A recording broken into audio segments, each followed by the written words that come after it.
In this video, I'll show you how to fix iOS 26 lagging on iPhone after the recent update.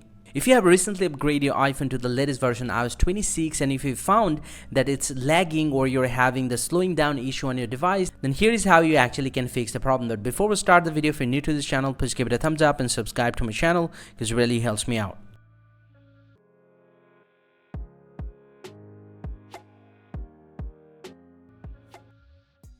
Was not to fix the lag with the iOS 26 new version. The very first thing that you need to do is just need to go ahead and open up the settings app from your iPhone, and from the settings you just need to scroll down, tap on general and tap on iPhone storage. And first thing first, you just need to check out your storage capacity, because after updating your iPhone, if your iPhone storage is out of storage, then you might have the slowing down issue on your iPhone. So after installing the iOS 26, make sure you have available free storage, at least 10 to 20 gigabytes of free storage in order to run everything smoothly. If you don't have the free storage, you can delete some unnecessary photos and videos, and make sure you have that available free storage. And right after that, you just need to get back from here, and then the very last thing that you have to do is just need to force restart your iPhone. Press and release the volume up, press and release the volume down, and press and hold the power button until you see the Apple logo appears. Once you see the Apple logo, you just need to release the power button and your phone will automatically restart. And once you get back, and most likely if you have any software glitches or bugs, will be fixed and your iPhone will started working smoothly.